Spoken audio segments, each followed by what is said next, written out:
पुरुषोत्तम मास के प्रथम अध्याय की कथा। कल्प वृक्ष के समान भक्त जनों के मनोरथ को पूर्ण करने वाले वृंदावन की शोभा के अधिपति अलौकिक कार्य द्वारा समस्त लोक को चकित करने वाले वृंदावन बिहारी पुरुषोत्तम भगवान को मैं नमस्कार करती हूँ। नारायण नर नरोत्तम तथा देवी सरस्वती और श्री व्यास जी को नमस्कार कर जय की इच्छा करती हूँ। यज्ञ करने की इच्छा से परम पवित्र नैमिषारण्य में आगे कहे गए बहुत से मुनि आए, जैसे असित, देवल, पैल, सुमंतु, पिपलायन, सुमति, कश्यप, जाबाली, भृगु, अंगिरा, वामदेव, सुतीक्षण, सरभंग, पर्वत, आपस्तंभ, मांडव्य, अगस्त्य, कात्यायन, रथितर, ऋभु, कपिल, रभ्य, गौतम, मुद्गल, कौशिक, गालव, क्रतु, अत्रि, बभ्रु, त्रित, शक्ति, बधु, बोधायन, वसु, कौंडिन्य, पृथु, हारित, ध्रुम, शंकु, संकृति, शनि, विभांडक, पंक, गर्ग, कानाद, जमदग्नि, भरद्वाज, धूमप, हमोन, भार्गव, कर्कश, शौनक तथा महातपस्वी सतानंद, विशाल, वृद्ध, विष्णु, जर्जर, जय, जंगम, पार, पासधर, पूर, महाकाय, जैमिनी, महाग्रीव, महाबाहु, महोदर, महाबल, उदालक, महाशैन, आर्त, आमलक प्रिय, ऊर्ध्वबाहु, ऊर्ध्वपाद, एकपाद, दुर्धर, उग्रशील, जलाशी, पिंगल, अत्रि, ऋभु, शांडीर, करुण, काल, केवल्य, कलाधार, श्वेतबाहु, रोमपाद, कद्रु, कालाग्नि, रुद्र, श्वेतास्वर आदि, शरभंग, पृथुसवस आदि शिष्यों के सहित ये सब ऋषि अंगों के सहित वेदों को जानने वाले, ब्रह्मनिष्ठ संसार की भलाई तथा परोपकार करने वाले, दूसरों के हित में सर्वदा तत्पर, स्रोत समार्थ कर्म करने वाले नैमिषारण्य में आकर यज्ञ करने को तत्पर हुए। इधर तीर्थ यात्रा की इच्छा से सूत जी अपने आश्रम से निकले और पृथ्वी का भ्रमण करते हुए उन्होंने नैमिषारण्य में आकर शिष्यों के सहित समस्त मुनियों को देखा। संसार समुद्र से पार करने वाले उन ऋषियों को नमस्कार करने के लिए पहले से जहाँ वे इकट्ठे थे वहीं प्रसन्नचित्त सूत जी भी जा पहुँचे।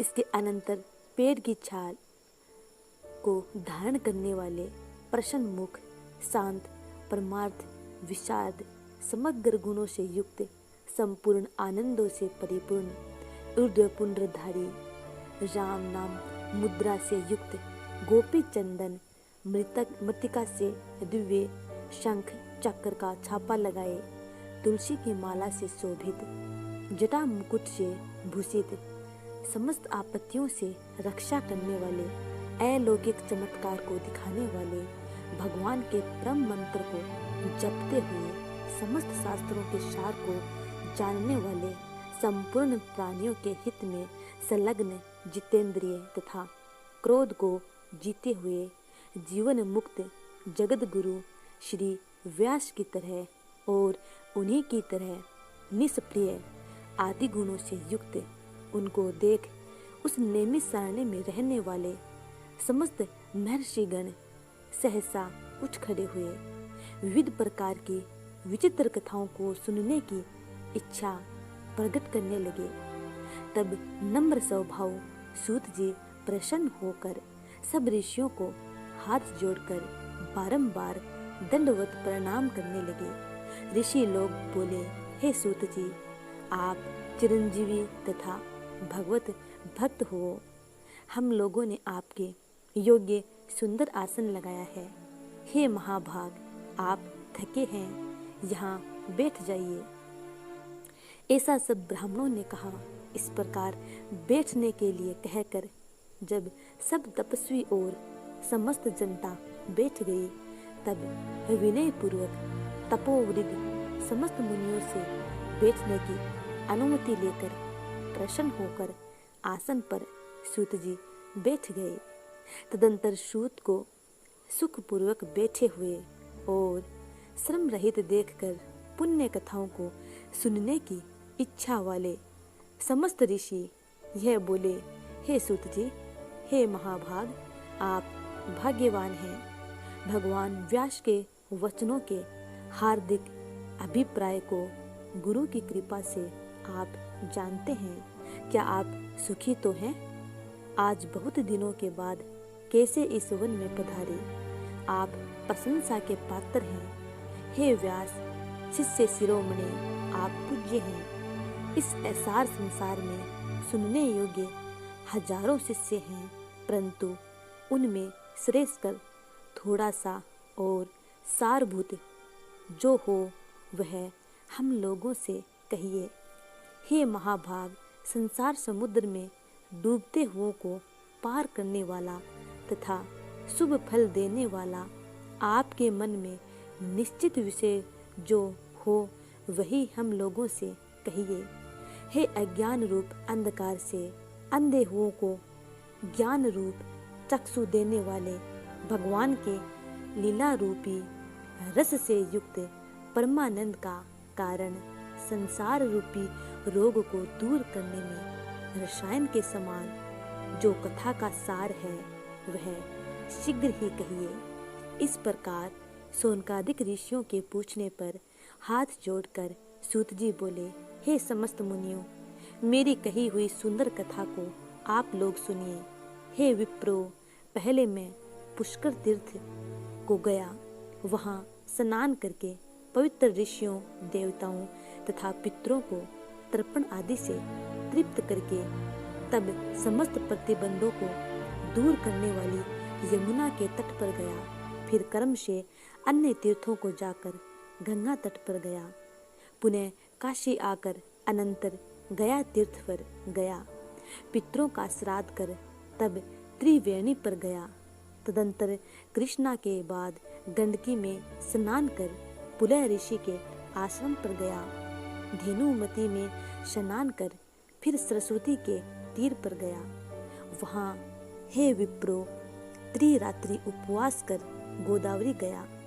फिर कृतमाला, कावेरी, निर्विंध्या, ताम्रपर्णिका, तापी, विहायसी, नंदा, नर्मदा, श्रमदा नदियों पर गया। पुनः चरमवती में स्नान कर पीछे सेतुबंध रामेश्वर पहुंचा। तदंतर नारायण का दर्शन करने हेतु बद्रीवन गया। तब नारायण का दर्शन कर वहां तपस्वियों को अभिनंदन कर पुनः नारायण को नमस्कार कर और उनकी स्तुति कर सिद्ध क्षेत्र पहुंचा। इस प्रकार बहुत से तीर्थों में घूमता हुआ कुरु देश तथा जांगल देश में घूमता घूमता फिर हस्तिनापुर में गया। हे द्विजो, वहाँ यह सुना कि राजा परीक्षित राज्य को त्याग बहुत ऋषियों के साथ परम पुण्यप्रद गंगा तीर गए हैं और उस गंगा तट पर बहुत से सिद्धि हैं। भूषण जिनका ऐसे योगी लोग और देवर्षि वहाँ पर आए हैं। उसमें कोई निराहार, कोई वायु भक्षण कर, कोई जल पीकर, कोई पत्ते खाकर, कोई श्वास ही को आहार कर, कोई फलाहार कर और कोई फेन का आहार कर रहे हैं। हे द्विजो, उस समाज में कुछ पूछने की इच्छा से हम भी गए। वहाँ ब्रह्म स्वरूप भगवान महामुनि व्यास के पुत्र, बड़े तेज वाले, बड़े प्रतापी श्री कृष्ण के चरण कमलों को मन से धारण किए हुए श्री सुखदेव जी आए।